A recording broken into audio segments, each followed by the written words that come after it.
ನೀವು ನೋಡ್ತಾ ಇದ್ದೀರಾ ಬೀದರ್ ವೀರ ನ್ಯೂಸ್ ಕನ್ನಡ ಚಾನೆಲ್. ಚಿಟಗುಪ್ಪ ಕೇಂದ್ರ ಸರ್ಕಾರ ಜನಪರ ಆಡಳಿತ ನೀಡಿದೆ. ಭಗವಂತ ಖೂಬಾ ಭಾರತೀಯರಿಗೆ ವಿದೇಶದಲ್ಲೂ ಗೌರವ ತರುವ ಕೆಲಸ ಮಾಡಿದ ನರೇಂದ್ರ ಮೋದಿ ಅವರನ್ನು ಮತ್ತೆ ಪ್ರಧಾನಿ ಮಾಡುವ ಜವಾಬ್ದಾರಿ ಪ್ರತಿಯೊಬ್ಬರ ಮೇಲಿದೆ ಎಂದು ಭಗವಂತ ಖೂಬಾ ಹೇಳಿದರು. ತಾಲೂಕಿನ ಬೆಮಳಖೇಡ ಮತ್ತು ನಿರ್ಣಾ ಗ್ರಾಮದಲ್ಲಿ ನಡೆದ ಬೀದರ್ ದಕ್ಷಿಣ ಮಂಡಳ ಮಹಾಶಕ್ತಿ ಕೇಂದ್ರದ ಕಾರ್ಯಕರ್ತರ ಸಮಾವೇಶ ಉದ್ದೇಶಿಸಿ ಮಾತನಾಡಿದ ಅವರು, ಮೋದಿ ಅವರು ದೇಶಕ್ಕಾಗಿ ಸಂಪೂರ್ಣ ಸಮಯ ನೀಡಿದ್ದಾರೆ. ದಿನದ 18 ಗಂಟೆಗಳ ಕಾಲ ದೇಶಕ್ಕಾಗಿ ಕೆಲಸ ಮಾಡ್ತಿದ್ದಾರೆ. 5 ಕೆಜಿ ಅಕ್ಕಿ ಕೊಟ್ಟಿದ್ದು ಪ್ರಧಾನಿ ನರೇಂದ್ರ ಮೋದಿ ಅವರು. ಆದರೆ ಸಿದ್ದರಾಮಯ್ಯ ಅವರು ರಾಜ್ಯ ಸರ್ಕಾರ ನೀಡಿದ್ದು ಎಂದು ಸುಳ್ಳು ಹೇಳ್ತಿದ್ದಾರೆ. ಇವರ ಮಾತಿಗೆ ಕಿವಿ ಕೊಡಬೇಡಿ. ನರೇಂದ್ರ ಮೋದಿ ಅವರ ಸಾಧನೆ ಬಹಳಷ್ಟಿದೆ. ಬಡವರಿಗೆ ಉಚಿತವಾಗಿ ಬ್ಯಾಂಕ್ ಖಾತೆ ಮಾಡಿಸಿ ಸಾಲ ಸೌಲಭ್ಯ ಸಿಗುವ ರೀತಿ ಮಾಡಿಸಿದ್ದಾರೆ. 12 ಕೋಟಿ ಶೌಚಾಲಯ ನಿರ್ಮಿಸಿದ್ದಾರೆ. ಪ್ರತಿ ಹಳ್ಳಿಗೂ ವಿದ್ಯುತ್ ನೀಡಿದ್ದಾರೆ. ಜಿಲ್ಲೆಯ ಉಸ್ತುವಾರಿ ಸಚಿವ ಈಶ್ವರ ಖಂಡ್ರೆ ಕೊಡುಗೆ ಏನು ಇದೆ? ಕೇವಲ ಅವರ ಕುಟುಂಬ ಮಾತ್ರ ಅಭಿವೃದ್ಧಿ ಆಗಿದೆ. 65 ವರ್ಷದಿಂದ ಅವರ ಮನೆತನದವರು ರಾಜಕೀಯದಲ್ಲಿದ್ದಾರೆ. ಜಿಲ್ಲೆಗೆ ಅವರ ಕೊಡುಗೆ ಏನಿದೆ? ಅವರು ಬಾಲ್ಕಿಯಲ್ಲಿ ಕ್ರೀಡಾಂಗಣ ಮಾಡಲಿಲ್ಲ. ಅವರು ಜಿಲ್ಲೆಯನ್ನು ಏನು ಅಭಿವೃದ್ಧಿ ಮಾಡ್ತಾರೆ ಎಂದರು. ಶಾಸಕ ಡಾಕ್ಟರ್ ಶೈಲೇಂದ್ರ ಬೆಲ್ದಾಳೆ ಮಾತನಾಡಿ, ದೇಶದ ವಿಕಾಸಕ್ಕಾಗಿ ಕೇಂದ್ರದಲ್ಲಿ ಮೋದಿ ಮತ್ತು ಜಿಲ್ಲೆಯಲ್ಲಿ ಭಗವಂತ ಖೂಬಾ ಗೆಲುವಿಗಾಗಿ ಪಕ್ಷದ ಮುಖಂಡರು ಮತ್ತು ಕಾರ್ಯಕರ್ತರು ಬೂತ್ ಮಟ್ಟದಲ್ಲಿ ಶ್ರಮವಹಿಸಿ ಕೆಲಸ ಮಾಡಬೇಕೆಂದು ಸಲಹೆ ನೀಡಿದರು. ನನ್ನನ್ನು ಈ ಕ್ಷೇತ್ರದ ಶಾಸಕನಾಗಿ ನೀವು ಆಯ್ಕೆ ಮಾಡಿದ್ದೀರಿ. ನಾನು ನಿಮ್ಮ ಸೇವೆಯಲ್ಲಿ ಸದಾ ಇರ್ತೇನೆ.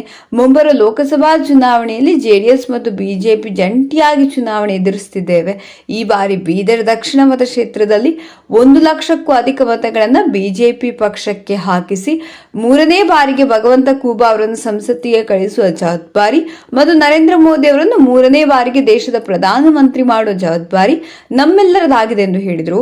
ಬಸವ ಕಲ್ಯಾಣ ಮಾಜಿ ಶಾಸಕ ಮಾರುತಿರಾವ್ ಮುಳೆ, ಪ್ರಭು ಶೆಟ್ಟಿ ಮೇಂಗ, ಜಗನ್ನಾಥ ಜಮಾದರ್, ರಾಜರೆಡ್ಡಿ ವಿಠಲಪುರ್ ಮಾತನಾಡಿದರು. ಬಿಜೆಪಿ ಮಂಡಳ ಅಧ್ಯಕ್ಷ ರಾಜಾರೆಡ್ಡಿ ಶಾಹಾಬಾದ್ ಪ್ರಾಸ್ತಾವಿಕವಾಗಿ ಮಾತನಾಡಿದರು. ಮತ್ತೊಮ್ಮೆ ಧರ್ಮದ ಆಧಾರದ ಮೇಲೆ ಒಡೆಯುವಂತ ಎಲ್ಲವೂ ಷಡ್ಯಂತ್ರ ಈ ಕಾಂಗ್ರೆಸ್ಸಿನ ನೀತಿಯಲ್ಲಿದೆ ಬಂದು. ಆದರೆ ಭಾರತೀಯ ಜನತಾ ಪಕ್ಷದ್ದು ನಾವು ಅಧಿಕಾರಕ್ಕೆ ಬರಲಾರದಕ್ಕಿಂತ ಮುಂಚೆಯೂ ಕೂಡ ದೇಶದ ಅಖಂಡತೆಯನ್ನು ಉಳಿಬೇಕು, ದೇಶದ ಸಾರ್ವಭೌಮತ್ವವನ್ನು ಉಳಿಬೇಕು, ದೇಶದ ಜನರ ಏಳಿಗೆನಾಗಬೇಕು, ದೇಶದಲ್ಲಿರುವಂತಹ ಬಡವರ, ದೀನರ, ದಲಿತ, ಹಿಂದುಳಿದವರ, ಮಹಿಳೆಯರ, ರೈತರ, ಕೃಷಿಕರ ಎಲ್ಲರ ಅಭಿವೃದ್ಧಿಯನ್ನು ಆಗಬೇಕು. ನಾವು ರಾಜಕೀಯ ಮಾಡುವಂತ ಉದ್ದೇಶ ಎಲ್ಲರ ಏಳಿಗೆಗಾಗಿ. ಬೀದರ್ಲಿಂದ ಉದಗಿರು ಈಗಿನ ಉಸ್ತುವಾರಿ ಸಚಿವರೇನು ರೋಡ್ ಓಡಾಡ್ತಾ ಇದಲ್ಲ, ಅದು ಮೋದಿಯವರು ಖೂಬಾರ್ ಮಾಡಿದೆ ರೋಡ್. ಬೀದರ್ಲಿಂದ ನಾಂದೇಡ್ ವಾಯ ಔರಾದ್, ಮೊದಲು ಔರಾದ್ ಹೋಗ್ತೀರಿ 1.5 ತಾಸು ಆಗ್ತಿತ್ತು. 20-25 ನಿಮಿಷಲ್ಲಿ ನಾವು ಔರಾದ್ ಹೋಗ್ತಾ ಇದೀವಿ. ಬಹಳಷ್ಟು ಟ್ರೈನ್ಗಳು, ಮೊದಲು ಬೀದರ್ಗೆ 2 ಟ್ರೈನ್ ಬರ್ತೇವೆ, ಈಗ 11 ಟ್ರೈನ್ ಬರ್ತಾ ಇದೆ. ಎಷ್ಟು ಜನರಿಗೆ ಇನ್ಫ್ರಾಸ್ಟ್ರಕ್ಚರ್ ಲಾಜಿಸ್ಟಿಕ್ಸ್ ಎಷ್ಟು ಈಸಿ ಆಗಿದೆ ಅಂದ್ರೆ ಅಷ್ಟೊಂದು ದುಡ್ಡು ಉಳಿತಾ ಇದೆ ನಮ್ಗೆ. ಬೀದರ್ ಫ್ಲೈಟ್ ನಾವು ಹೈದರಾಬಾದ್ ಗುಲ್ಬರ್ಗ ಹೋಗ್ಬೇಕಾದ್ರೆ 5,000 ರೂಪಾಯಿ ಡೀಸೆಲ್ಗೆ ಬೇಕು. ಈ ಬೀದರ್ಲಿಂದ 100 ರೂಪಾಯಿದಲ್ಲಿ ಹೋಗಿ 2,500 ನಾವು ಬೆಂಗಳೂರು ಹೋಗ್ತಾ ಇದ್ದೇವೆ. ಮೋದಿಯವ್ರ ಕನ್ಸಿತ್ತಲ್ಲ, ಹವಾಯಿ ಚಪ್ಪಲ್ ಪೈನೆ ವಾಲಾ ಭಿ ಹವಾಯಿ ಜಹಾಜ್ ಮೇ ಜಾನಾ. 2,500 ಎಲ್ಲೂ ದೇಶದ ಮೂಲೆ ಹೋಗ್ಬೇಕಂತ ನರೇಂದ್ರ ಮೋದಿಜಿಯವರು ಈ ಒಂದು ಕಾನ್ಸೆಪ್ಟ್ ಕೊಟ್ಟಿದ್ರು. ಹಲವಾರು ಯೋಜನೆಗಳು, ಯಾವ ಜಾತಿ ಧರ್ಮಕ್ಕೆ ಸೀಮಿತ ಆದಂತ ಯೋಜನೆಗಳು ಮೋದಿಜಿಯವ್ರದಿಲ್ಲ. ಕಾಂಗ್ರೆಸ್ ಯೋಜನೆಗಳು ಕೆಲವರಿಗೆ ಸೀಮಿತ ಆದಂತ ಯೋಜನೆಗಳು, ಮತ್ತೆ ಸೆಕ್ಯುಲರ್ ಅಂತ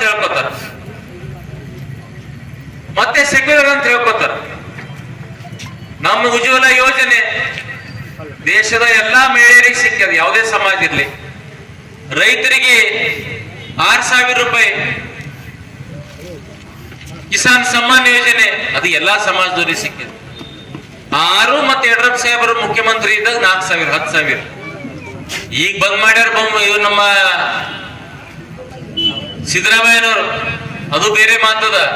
ಬಟ್ 10,000 ನಮ್ ಡಬಲ್ ಇಂಜಿನ್ ಸರ್ಕಾರ ಇದ್ದಾಗ ಕೊಟ್ಟಿರಲ್ಲ. ಹಾಗೇನ್ ಜಾತಿ ಧರ್ಮ ನೋಡಿದ್ರ? ಬಹುದಿನ ಹಿಂದೂ ಜನದು ಕನ್ಸಿತ್ತು ರಾಮ ಮಂದಿರ ಆಗ್ಬೇಕಂತ.